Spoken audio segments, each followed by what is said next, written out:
Hi, it's Maxine K. from the Greater Philadelphia Center for Spiritual Living with another love note.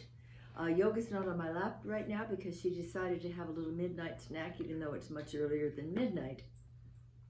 I just came from my final of my 5th class of 5 classes that I was teaching on Zoom with some very wonderful, brilliant students based on The Art of Abundance by Dr. Dennis Merritt Jones. And wouldn't you know, that guy, he's living down in Florida now. He's had some very successful churches in California years back. And he's been writing some wonderful books in the last few years. And he has such a generosity of spirit that he knew this was my last of the 5 classes I was teaching. And he said, gee, would you like me to pop on and just do a little guest appearance and answer questions your students might have?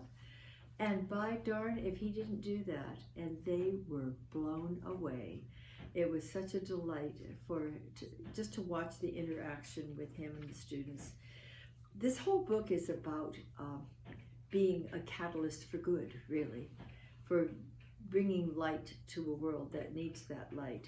And he's a beautiful example of doing that.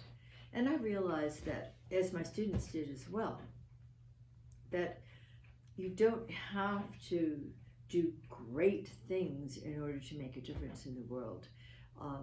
As Mother Teresa said, you know, we needn't do great things, only small things with great love. And that's what each of us can do.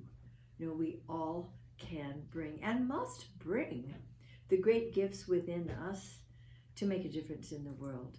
And so it may be building a bridge. Here comes Miss Yoga. Do you mind if I stop and pick her up a minute? Would you like to join us? She said, no, I have other things to do. Anyway, she has sovereignty. She gets to choose. And we get to choose. Now, we can keep our lights under a barrel, but it doesn't serve any of us. It doesn't make our own lives better when we try and cover up the gifts and the talents and the love that we have to give to the world. And it certainly does not help the world. So I'm simply asking tonight that we look to see, what are the gifts? What are our unique talents? Are we able to make somebody laugh a little? Are we able to bring a sense of compassion, a little solace if somebody we notice is having a hard time? Do we have a gift of writing, and do we like to send a personal note to somebody? That's a very special and rare thing anymore. There she goes. It really is. When was the last time you received a nice little note from somebody in the mail? Wasn't it amazing? You could open it up, it had a stamp on it. Who knows how long it took to get there, but it got there. And you opened it up and there was some cheery little message in there. Email's fine, you know, texting is great. Picking up a phone once in a while. But to receive a card in the mail, that's a gift. So let's just stop and think tonight. What would you like to give to the world tomorrow? I don't think you need to design a building unless that happens to be what you want to do and you do it well. It might be to decide to bring a little bit of joy into the world, a little bit of peace, a little bit of caring.